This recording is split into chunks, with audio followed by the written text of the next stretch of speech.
نحمدہ و نصلی علی رسولہ الکریم، اما بعد، فاعوذ باللہ السمیع العلیم من الشیطان الرجیم، بسم اللہ الرحمن الرحیم۔ ان عدۃ الشہور عند اللہ 12 شہرا فی کتاب اللہ یوم خلق السماوات والارض الی آخرہ۔ محترم ناظرین، آج مغرب بعد سے محرم الحرام کا مہینہ شروع ہونے والا ہے اور نیا اسلامی سال داخل ہونے والا ہے، لہٰذا اس کے پیش نظر میں نے سوچا کہ کچھ ایسی باتیں جس سے یا تو اکثر عوام الناس غافل ہے یا پھر جانتی ہے مگر عملی طور پر اس کا اظہار نہیں ہوتا ہے، اس طرح کی چند باتوں کو میں نے پیش کرنے کی کوشش کی ہے۔ اس میں سب سے پہلی بات وہ یہ کہ جو مہینہ نیا سال کے طور پر شروع ہوگا محرم الحرام کا اور اسلامی تقویم یا نیا سال کہا جائے گا، اس تعلق سے ہماری شریعت کیا کہتی ہے اور ہمیں کیا کرنا چاہیے، انہی موضوعات کے تحت کچھ باتوں کو میں نے احاطہ کیا ہے، جس میں پہلی چیز ہے کہ اسلامی کے نام سے یا اسلامی تقویم کے نام سے جانا جاتا ہے اور ہر 12 مہینے کے بعد سے نیا سال شروع کیا جاتا ہے۔ تو اس ہجری تقویم کی ابتدا کیسے ہوئی، کس طرح ہوئی، کس نے اس کو ایجاد کیا، کون اس کے موجد ہیں، اس تعلق سے چند باتیں پیش کروں گا اور اس کے بعد پھر نئے سال کی مبارکباد دینا کیسا ہے اور شریعت کے کیا حکم ہیں، ان چیزوں کو بھی مختصر بیان کروں گا، اور اس کے دوسرے پارٹ میں محرم الحرام کے شرعی اور غیر شرعی اعمال کا جائزہ بھی لیا جائے گا انشاءاللہ۔ قصہ مختصر، سب سے پہلے ہجری سال کی تقویم کیسے ہوئی، تو اس سلسلے میں تواریخ کے اندر مختلف باتیں بیان کی گئی ہیں، اور جو باتیں بیان کی گئی ہیں ان میں یہ بات موجود ہے کہ حضرت ابو موسیٰ اشعری رضی اللہ تعالیٰ عنہ نے حضرت عمر رضی اللہ تعالیٰ عنہ کو یہ مشورہ دیا کہ آپ بہت سارے فرامین لکھتے ہیں اور اس میں کوئی تخصیص نہیں ہوتی ہے کہ کب لکھا گیا، کیسے لکھا گیا، تو اس کے لیے بہتر ہوتا ہے کہ ہم لوگ دیگر قوموں کی طرح، جیسے کہ دیگر تقویم سے پہلے کام چلایا جاتا تھا، اس طرح ہم لوگ بھی کچھ تیار کر لیں۔ لہٰذا حضرت عمر رضی اللہ تعالیٰ عنہ نے اس تعلق سے صحابہ کرام کی ایک میٹنگ بلائی اور اس میٹنگ کے اندر اظہار رائے رکھی گئی، اس بات کو بیان کیا گیا، جس پر صحابہ کرام رائے کے اعتبار سے 4 مختلف حصوں میں منقسم ہوئے۔ پہلے کا کہنا تھا کہ آپ صلی اللہ علیہ وسلم کی ولادت کے دن سے ایک تقویم تیار کی جائے۔ ایک فریق کا کہنا تھا کہ آپ کی نبوت، یعنی جس دن آپ کو نبوت ملی اس دن سے تقویم کا ایجاد کیا جائے، اور ایک فریق کا کہنا تھا کہ آپ کی ہجرت سے، اور ایک فریق یعنی 4 فریق میں چوتھے کا خیال تھا کہ آپ کی وفات کے دن سے۔ لہٰذا اس میں ہجرت والی تقویم کو زیادہ اہمیت دی گئی اور اس کو ہی ثابت کیا گیا۔ تو یہ ایک روایت ہے۔ دوسرا کہ میمون بن مہران، ان کا بیان ہے کہ عمر بن الخطاب رضی اللہ عنہ کو ایک دستاویز پیش کیا گیا 17 ہجری بمطابق 637 عیسوی کو،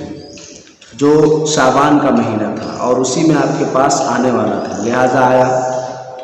تو حضرت عمر رضی اللہ تعالیٰ عنہ نے صحابہ کو مخاطب کر کے کہا کہ یہ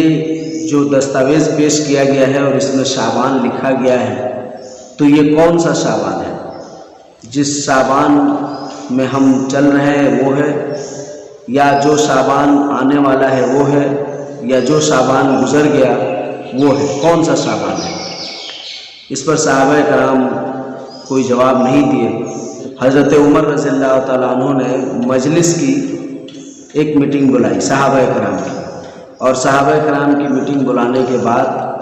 پھر آپ نے کہا کہ لوگوں کے لیے کوئی تاریخ متعین کیا جائے جو سب کو معلوم ہو۔ تو اس میں کسی نے مشورہ دیا کہ روم والوں کی تاریخ کو متعین کر لیا جائے، مگر کہا گیا کہ روم والوں کی تاریخ کا اعتبار کیا جائے گا تو بہت لمبا سال ہے، اور دوسری بات یہ ہے کہ وہ اپنے سال کا اعتبار حضرت ذوالقرنین علیہ السلام کی پیدائش سے جوڑتے ہیں۔ پھر کسی نے مشورہ دیا کہ اہل فارس کے تاریخ کا اعتبار کر لیا جائے، تو اس پر یہ کہا گیا کہ وہاں کا ہر نیا بادشاہ اپنے پہلے حکمران کے تمام احکامات کو کالعدم قرار دے دیتا ہے، لہٰذا پھر وہ اس بات پر متفق ہوئے کہ ہم دیکھیں کہ رسول اللہ صلی اللہ علیہ وسلم کتنے دنوں تک مدینہ میں رہے۔ چنانچہ انہوں نے حساب لگایا کہ آپ صلی اللہ علیہ وسلم مدینہ میں 10 سال رہے، تو پھر آپ کی ہجرت کا اعتبار کرتے ہوئے اسی کو اسلامی سال کا نقطۂ آغاز بنا لیا گیا۔ اسی طرح عثمان بن عبید اللہ سے روایت ہے کہ انہوں نے کہا کہ سعید ابن المسیب کہتے ہیں کہ عمر ابن الخطاب نے مہاجرین اور انصار رضی اللہ عنہم کو جمع کیا اور کہا کہ کب سے ہم اپنی اسلامی تاریخ مقرر کریں۔ اس پر سیدنا علی ابن ابی طالب نے مشورہ دیا کہ جس دن آپ صلی اللہ علیہ وسلم نے دیار شرک کو چھوڑا یعنی ہجرت کی اسی دن سے، لہٰذا سعید ابن المسیب کا بیان ہے کہ پھر اسی کو عمر ابن الخطاب رضی اللہ عنہ نے مقرر کر لیا۔ یہ واقعہ مستدرک حاکم کے اندر ہے۔ اسی طرح سے یہ بات بھی اس میں موجود ہے کہ عمر ابن الخطاب رضی اللہ تعالیٰ عنہ نے اپنی خلافت کے 2.5 سال گزر جانے کے بعد پہلے اس چیز کے طرف رغبت کی اور اس کو وضع کیا، اور علی ابن ابی طالب نے اس کی مشورہ دی، جس سے محرم کے 16 تاریخ سے اس کو وضع کیا گیا۔ اسی طرح سے محرم کے 16 تاریخ سے اس کو وضع کر کے اور نافذ کر دیا گیا۔ ابو زناد جن کا نام عبداللہ بن ذکوان القرشی ہے اور یہ ثقہ راوی ہیں، بیان کرتے ہیں کہ عمر بن الخطاب نے اسلامی تاریخ کے بارے میں مشورہ لیا تو ہجرت نبوی کے واقعے سے اسلامی تاریخ کے آغاز پر سب کا اتفاق ہو گیا، اور جو 3 فکر تھا کہ آپ کی نبوت یا آپ کی ولادت یا آپ کی وفات، تو اس کو اس لیے رد کیا گیا کہ آپ کی نبوت اور وفات اور ولادت پر اگر ہم اسلامی سال کا آغاز کرتے ہیں تو یہ بات محل نزع ہو جائے گی اور اس میں کافی اختلاف بھی ہے، لہٰذا سب سے بہتر چیز ہے کہ ہجرت کے دن سے اس چیز کو تعبیر کر دیا جائے، اور اس طرح سے ہجرت والے مہینے سے یعنی اس سال کو متعین کیا گیا۔ اب یہاں ایک سوال یہ بھی آتا ہے کہ جب آپ کے ہجرت کے دن کو متعین کیا گیا اور اس سے اسلامی تقویم کا آغاز کیا گیا، تو آپ صلی اللہ علیہ وسلم کی ہجرت کی تکمیل ربیع الاول میں ہوئی تھی، تو پھر کیا وجہ ہوئی کہ ربیع الاول کے بجائے اسلامی سال کا پہلا مہینہ محرم الحرام ہے؟ تو اس کی کئی ایک توضیح پیش کی گئی جو صحابہ نے سب سے بہترین توضیح پیش کی ہے، اور حافظ ابن حجر رحمۃ اللہ علیہ نے اس کو فتح الباری کے اندر نقل کیا ہے۔ وہ یہ ہے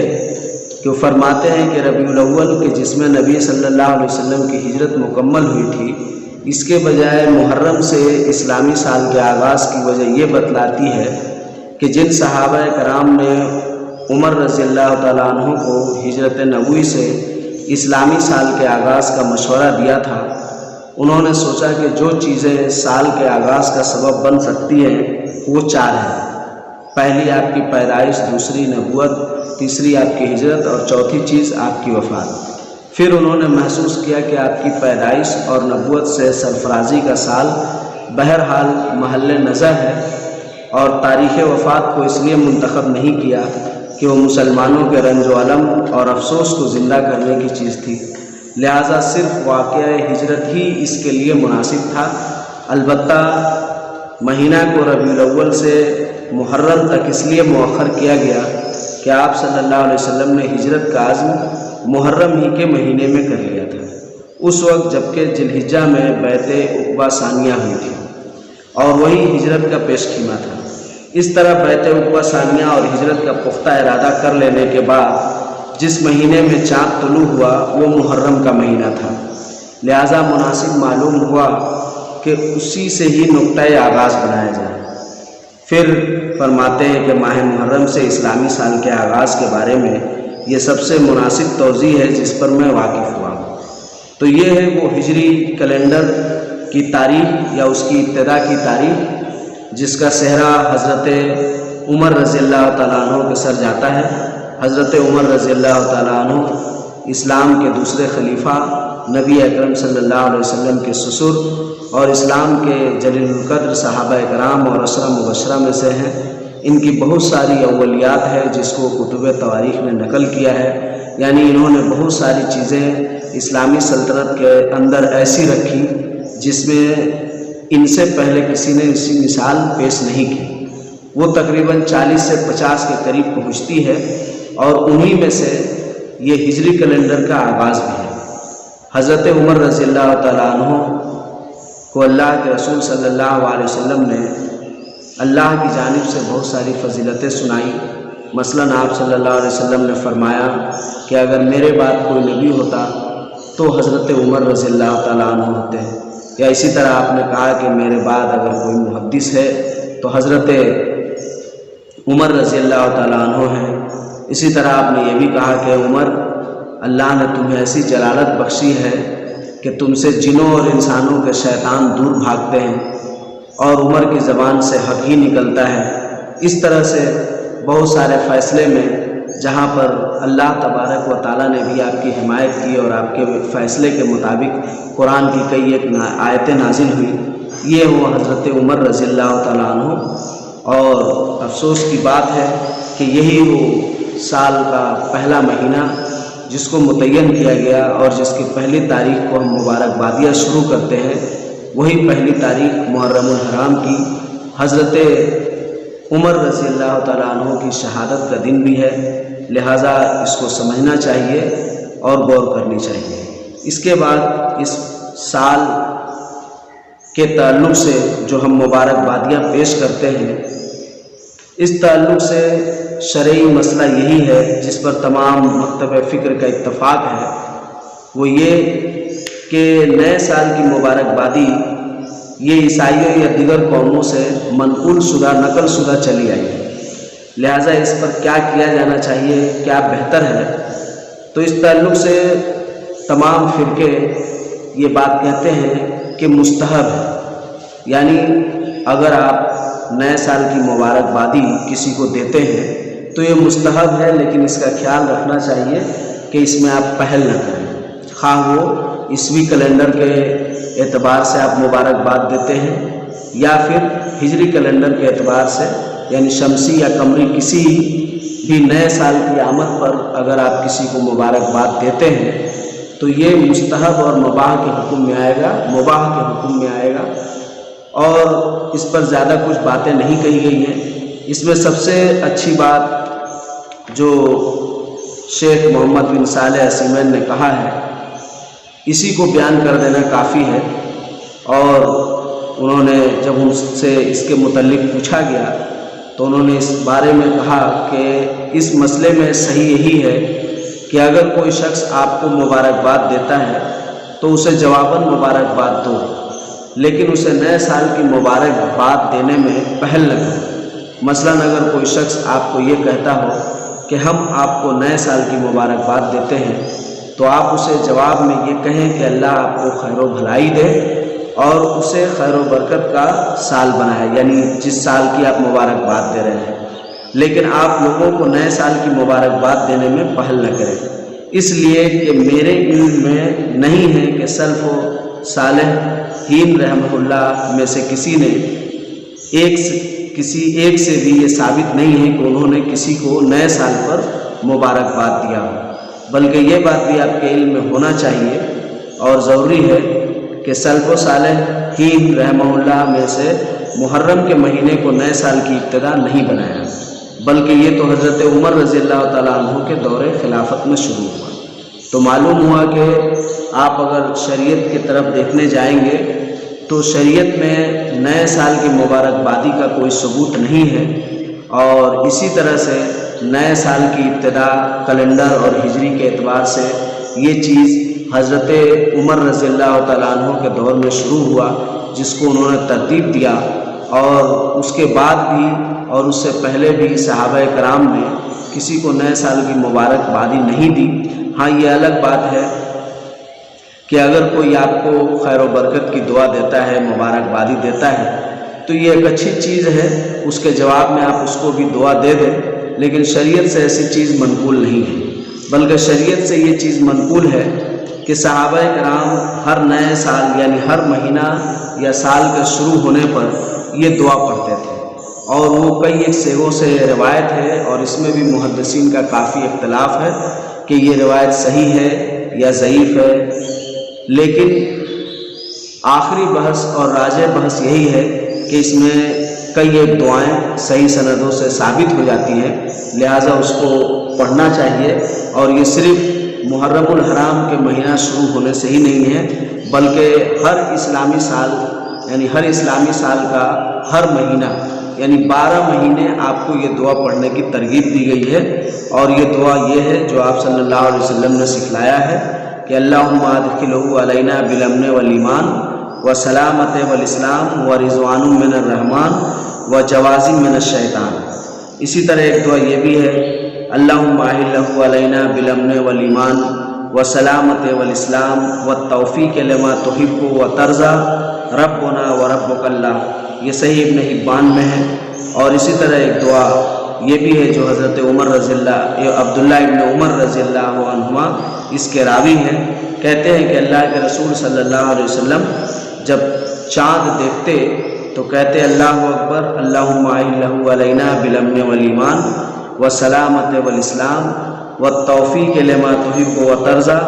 ربنا وربک اللہ۔ علامہ البانی رحمۃ اللہ علیہ نے کہا ہے کہ یہ اپنے شواہد کے ساتھ صحیح ہے، اور یہ کلم الطیب کی تخریج میں موجود ہے۔ لہٰذا یہ ہوا اسلامی سال کے متعلق ہماری باتیں جو ہر ایک مسلمان کو جاننا ضروری ہے، اور نئے سال کی مبارکبادی دینے میں پہل نہیں کرنا یہ زیادہ بہتر ہے۔ اگر کوئی کہتا ہے تو آپ کہہ سکتے ہیں، اس کے علاوہ اور بھی اس کے شرعی حیثیت اور اس میں غیر شرعی اعمال کا بھی انشاءاللہ ہم مختصر جائزہ لیں گے، جو عنقریب آپ کو دوسرے پارٹ میں پیش کیا جائے گا۔ اس میں ہم نے حضرت عمر رضی اللہ تعالیٰ عنہ کے تعلق سے دین کا وہ بڑا خدمت جو عیسوی یا اسلامی تکوین کی صورت میں پیش آیا اس کو بیان کیا، اور مسنون طریقہ ہے کہ آپ ہر مہینے کے شروع میں دعا پڑھیں اور مبارکبادی سے جہاں تک ہو سکے پرہیز کریں، مگر کوئی آپ کو مبارکباد پیش کرے تو اس کا جواب آپ ضرور دیں، یہ زیادہ بہتر اور مناسب ہے۔ آخر میں اللہ سے دعا ہے کہ اللہ ہم سب کو نیک عمل کرنے کی توفیق عطا فرمائے، اور نیا سال جو شروع ہونے جا رہا ہے اس سال کو ہمارے لیے خیر و برکت اور عافیت کا نتیجہ بنائے، اور ہم تمام مسلمانوں کو صحیح دین کی طرف راغب کرنے کی توفیق عطا فرمائے۔ آمین و آخر دعوانا۔